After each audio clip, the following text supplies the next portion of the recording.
Ever wondered how a simple maintenance job can quietly snowball into a full-blown boat project? There's a little crack in the top here.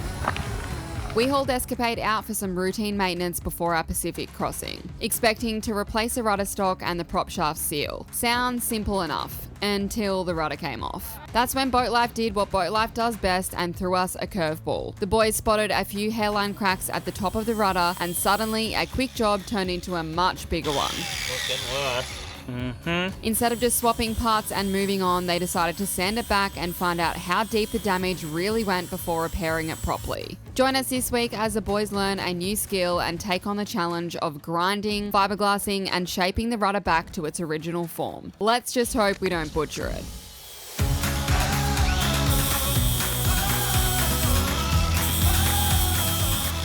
It's getting worse. It's just been covered up the entire time.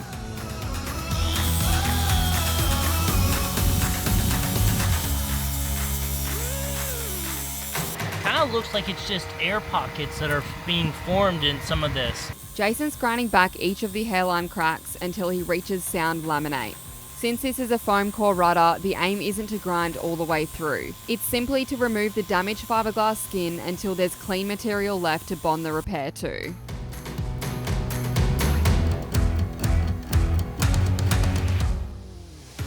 How bad is it? That's really bad. Well, we're gonna have to take the whole rudder apart Okay, let's cut it. Cut it in half. and reglass it. At this point, Jase was pretty worried about how deep the cracks were actually going to run. Surface crazing is one thing, but if the cracks had continued deeper into the laminate, it would have meant a much bigger repair than we'd originally planned. Thankfully, after grinding back a little further, the cracks eventually disappeared and we were left with clean, solid laminate. That gave us the confidence that the damage was only in the outer layers. So it was time to flip the rudder over and repeat the process on the other side. Looks a lot nicer than the other side, that's for sure. I know I'm a mess at the moment. I've been grinding down our rudder because we had cracks at the top. So I grinded out all the cracks and now I've got a lot of shaping and glassing to do to make it look pretty again. It's been a big job. The whole bottom was way more of a job than expected, so Always the way. yeah, we're a bit behind at the moment. So yeah, we've been in the boatyard for over a week now and we've extended by a week. But the boatyard only hauls in and out Tuesday, Wednesday, Thursday. So basically if you know you're not going to get in, you know, one of those 3 days that week, you just extend like a whole nother week in the end. So we might have gone in a little bit sooner if we could have, but that's just the way it is. So but yeah, at least we can take our time with everything and make sure everything's done properly. Come on, mate. We got a crossing to attend. Attend? Yeah. Tell him off, Tom. We got a canal to get through, and we've got a hurricane season to beat. Don't sink the boat though.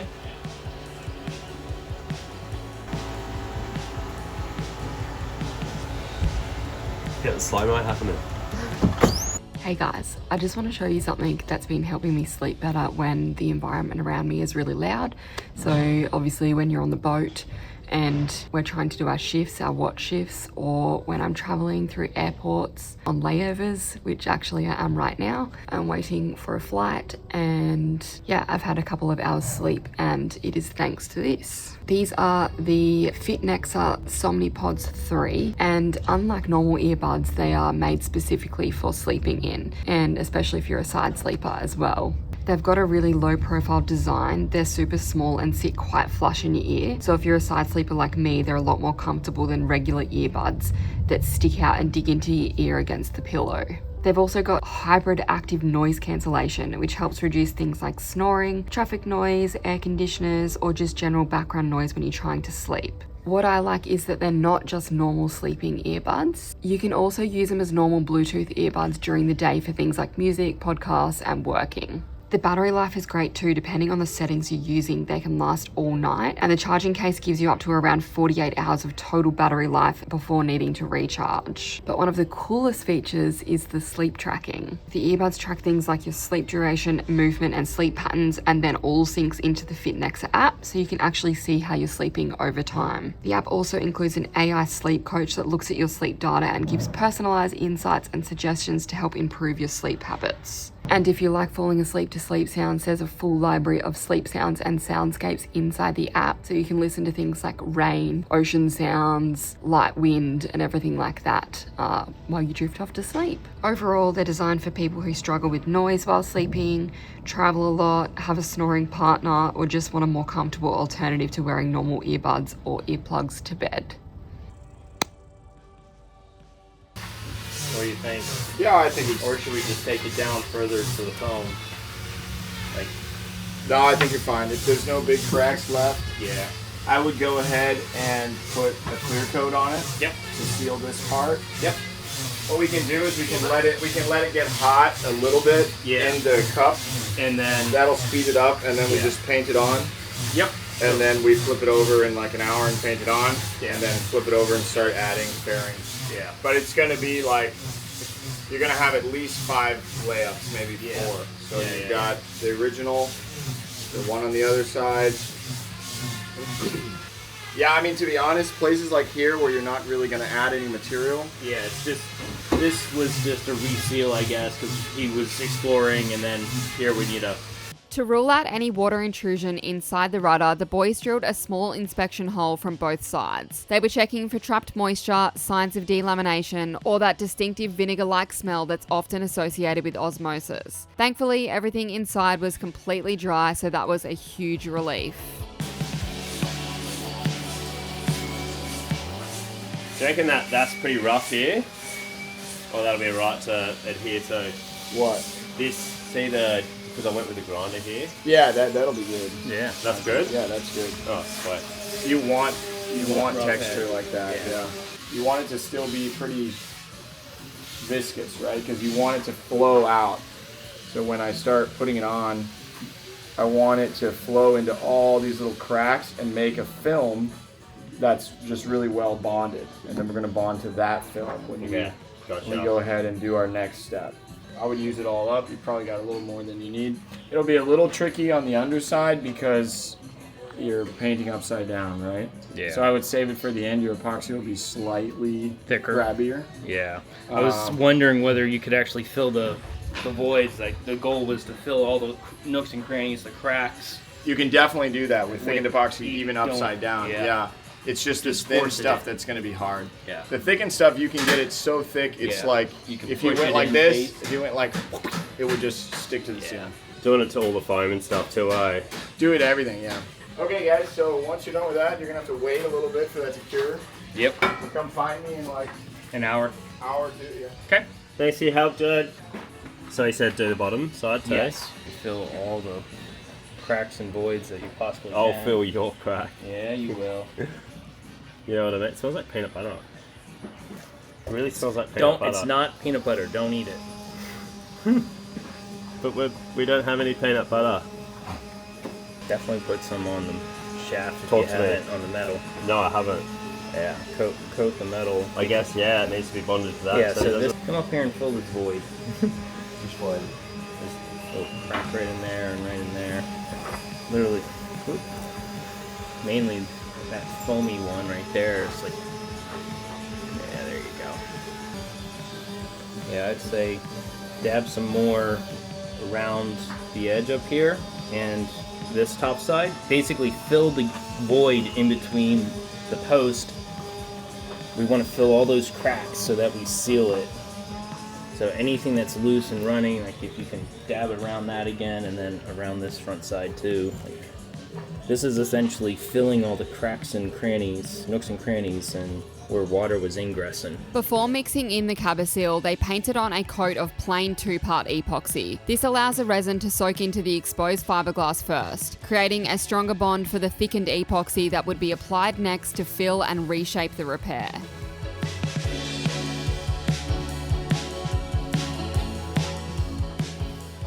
Tying him up? Yep. Good. Yeah, that shit's not shape, is it? Yeah, it'll be about $1.50 a squirt. No, I mean like... That was $700. It all adds up, yeah. Okay. By the time you ship it here. Yeah. Oh, you got it from the States? Yeah. Yeah, good.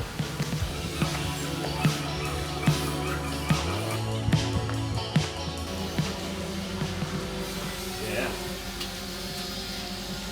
So it becomes putty and then, so that's pretty thick, yeah? While that first coat was still tacky, they applied the thickened epoxy over the top, allowing the two layers to chemically bond together. Is it just me or does it smell like peanut butter? Just me? It's just you. Yeah? It's probably going to take a few guys to get the collar section right, hey? The what? Well, this section here. Literally just build it up and we'll shape it afterwards. Like you're building the structure off of the metal and off of everything else, and then lightly sand it or sort of shape it, glass over top, and then the final layer on top could be after the glass, like you were saying, the micro bubbles. Yeah. And that gives you your final shape. Yeah. And it's not structural, like none of this is structural, but this is your core body that you're working, that he's working right now. Yeah, Cavasil epoxy can be considered structural. Like this is strong filling material, if that makes sense. Yeah, Stronger than what was there before. definitely. Certainly, yeah. If you wanted it to be really strong, I don't think it's necessary. You could add fiber. So, yeah, isn't Cavasil essentially that? No, Cavasil's just a thickener. Oh, okay. It doesn't have any sort of fibrous property. So, yeah, you don't get translation of strength kind of the way that a fiber in a resin will do. Well, I think you guys kind of see what I'm doing. Yeah, here. So I think you guys might be able to take it from here. Yeah. You just sort of mix this stuff up. Make sure you mix the epoxy before you add The Cavasil. Yeah, you want to mix the epoxy pretty well before you add the Cavasil. Right. And the idea is that we just get a rough shape. It doesn't have to be perfect, but close. And then when you put the plastic on, you'll be able to kind of smooth it out.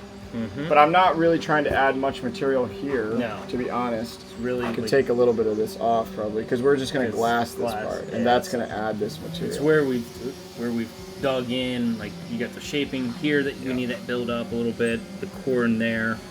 Yeah, exactly. Yeah. But it's a bit tricky to do with the...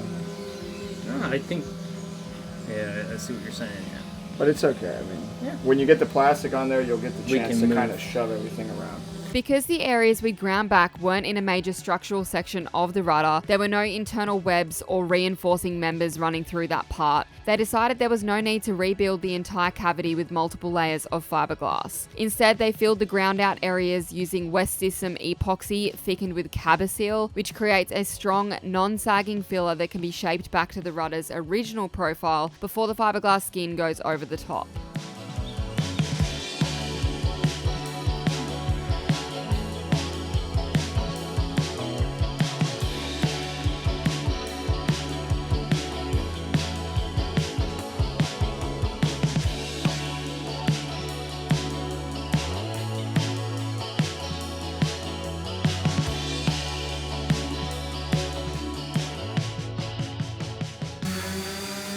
Also here you have kind of two philosophies. Yeah. Somebody does it like you, like very accurately, and some just leave quite A lot. and cut, like then they laminate and then they just cut it off. Cut it after you laminate? Yeah. Oh. You can do that. It's not really state of the art, but as you're doing it, like cut it as you're epoxying down, no, or when it's after cured. it's hardening. When it's cured, yeah. It's not too hard to cut at that point? Or No. You just I take mean, a not grind. with the scissors, and you just grind it away. You take a So you grinder. need you use a cutter to cut the really the still fabric stuff, which is not saturated in epoxy, and the rest you just grind away. It's faster.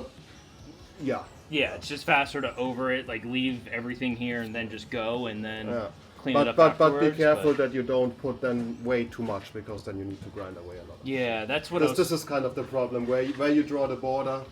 Yeah, I was kind of just trying to figured, just trim up a little bit of this and then it's pretty good. Okay, and when you fiberglass, you always start with a small patch. But when you build something up, Yeah. Small patch, little bit bigger, little bit bigger, bigger, bigger, bigger, bigger, bigger, bigger. Yeah, got it. So our idea actually with this was just to get on top of the hardened layer, a couple layers of glass just around these areas, Yeah. and just two, and then we'll fill in the rest with like micro bubbles or something to then get the final shape. So we're not building to the final shape with the fiberglass, it's just adding some structural rigidity underneath. I wouldn't do that. That's and also when you laminate, like an edge like that, you cannot laminate over because the fiber will always form a small bubble here and a small bubble there because it will not kink around a sharp corner. Yep, so we weren't gonna fiber down this way. It was literally right in these edges right here. Okay. Again, we ground out this area, we ground out that area. This was all taken back a bunch, and then around the collar, just like supporting this area. So that was the idea, is just get around here. Around here. Okay, And just support so here. it's about the collar then. Okay. Yep, it's literally just supporting this area. Okay, why not? This will just fill up. Okay. But here we still have kind of holes, right? So this is likely to either be an air bubble afterwards, or it's a resin bubble. So in resin alone, it's not. You always aim for the as little resin inside the fiberglass as possible. Got it. To say. So what you can do here, you can sand it down, or you fill it, or what you also can do to make it quicker, you buy one of those mats, they call it, like it's not a woven fabric, it's just like random chaos order stuff, and then you just cut off small pieces of that, saturate it in epoxy and put it in here, and then you use it as a filler, so to say. Like random fibers? No, it's really that mat because it's actually... Throughout the repair, the boys were getting advice from a lot of different people, and almost everyone seemed to have their own preferred method. One guy summed it up pretty well when he said there are many roads that lead to Rome. In other words, there isn't always just one right way to do a repair. It was just a little overwhelming trying to decide which approach made the most sense for us. Should be wearing my gloves again, but oh well. I've left Tom for 5 minutes and look at him go. No, 5 minutes. It's been like an hour, man. Where have you been? He's already cutting the glass to go around the rudder. Pretty good. This side I don't love. It's gonna add a lot of density, and I ground down a little bit more, but I think we gotta take more of that fairing compound down, because if you do 2 layers of glass, it's gonna add up and it's gonna be well over the gel coat. That's alright, man. You're good with it? Yeah, or just take more of it down. Like, that's the easy answer, is grind a little bit more of this out, and then you end up with fiberglass there. From like that section down, essentially, just take more of this out, is what I was thinking. Oh, yeah. And then 2 layers of fiberglass, which will wrap around the collar here in this area. Yep. As opposed to it being thick on one side and skinny on the other, because this is going to lay well within the profile. Yep. And it just adds to the strength underneath, and that we can build up to it. This one's going to be above it. Is it hard to cut this stuff? No, scissors, slowly.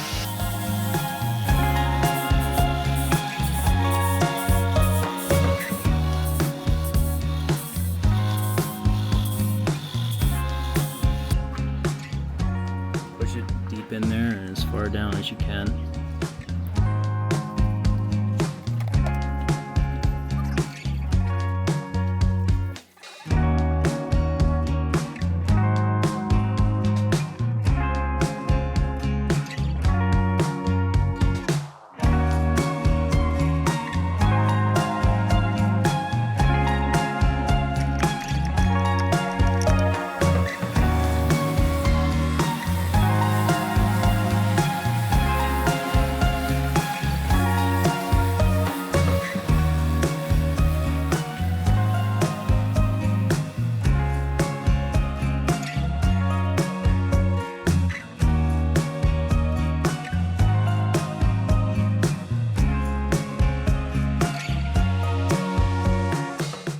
Alright, so we've got 5 squirts of West Systems epoxy, and we're just adding the Cabasil till it gets a nice peanut buttery, mayonnaise-y kind of texture. We might have to do 2 runs with this. I don't think 5 squirts is going to be enough.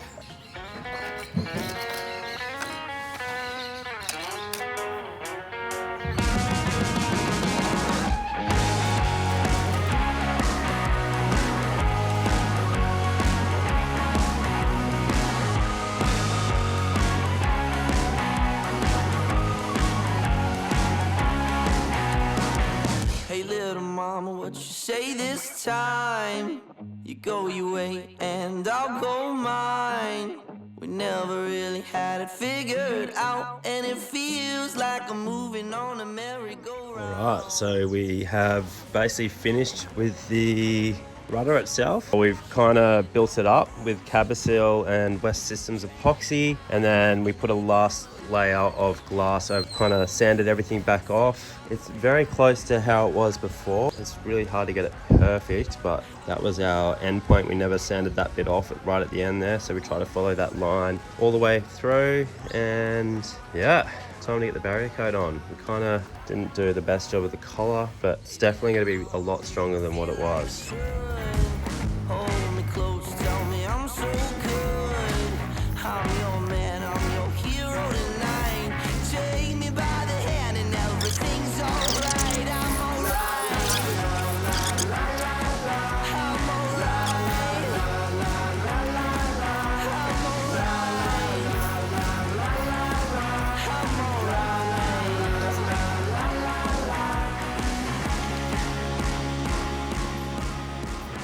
Repairs like this can be a little nerve-wracking, but we'd always rather take the time to do them properly than wonder if they'll come back to bite us later. Now the boys have learnt a valuable new skill, and we can move on knowing the rudder is in far better shape than when we started.